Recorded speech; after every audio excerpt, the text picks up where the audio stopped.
ఉద్యోగుల కొరతతో రైళ్ల రద్దు. భారతీయ రైల్వే వ్యవస్థని ఎక్కడికి దిగజార్చారు చూడండి. సిబ్బంది లేక, రైలు నడిపేవాళ్ళు లేక రైళ్లు ఆపేశారండి. ఎక్కడో కాదు, గుంటూరులోనే. ఇది మొదటిసారి కాదు, మొన్నటి నెల కూడా ఇదే జరిగింది. ప్రతిసారి ఇట్లా రైళ్లను సిబ్బంది లేరనేటువంటి కారణంతో ఆపేస్తున్నారంటే రైళ్లలో సిబ్బంది కొరత ఎంత తీవ్రంగా ఉందో ఆలోచించండి. గతంలో ఎన్నడూ లేదు ఇలాంటి పరిస్థితి. మోదీ ప్రభుత్వం హయాంలో రైళ్లు మేము వందే భారత్ రైళ్లు ప్రారంభించామంటూ ప్రతి స్టేషన్కి వెళ్ళి ప్రారంభోత్సవం చేసి చాలా పండగ చేసుకున్నారు. కానీ సాధారణ ప్రయాణికులు ప్రయాణించేసేటువంటి రైళ్ళని ఎప్పటికప్పుడు రద్దు చేసేస్తున్నారు. గుంటూరు రైల్వే డివిజన్ పరిధిలో ఉద్యోగుల కొరతతో కొన్ని పాసింజర్ రైళ్లను రద్దు చేయాల్సిన పరిస్థితి ఏర్పడింది. ఇది మొదటిసారి కాదు, మొన్నటి నెల కూడా ఇదే తీరున సాగింది.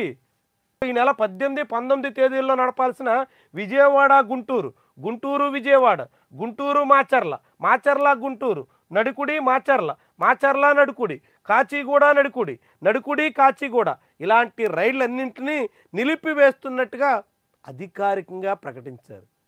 ఇండియన్ రైల్వే వ్యవస్థని అత్యంత సమర్థవంతమైనటువంటి రైల్వే వ్యవస్థగా ప్రపంచమంతా గుర్తింపు పొందినటువంటి భారతీయ రైల్వేలని ఏ దిశలోకి, ఎంత దుస్థితిలోకి, ఎంత దిగజార్చేసేదానికి తెగించారో చూడండి. సిబ్బంది కొరత, రక్షణ ఉండదు, తగినన్ని ఏర్పాట్లు ఉండవు, తగినన్ని రైళ్లు ఉండవు. ఉన్న రైళ్ళని ఇలా రద్దు చేసుకుంటారు. రైళ్లలో కూడా తగినన్ని జనరల్ బోగీలు ఉండవు. ఆ బోగీల్లో కూడా ప్రయాణికులు తగ్గట్టుగా సదుపాయాలు ఉండవు. ఇలా అనేక రకాలుగా ఇండియన్ రైల్వే వ్యవస్థని పూర్తిగా ప్రైవేటు పరం చేసేసేదానికి తగ్గట్టుగా కేంద్ర ప్రభుత్వం ఇలాంటి వ్యవహారాలన్నింటినీ చక్కబెడుతున్నట్టు కనిపిస్తుంది. ఎక్కడికి వెళ్తున్నాం చూడండి.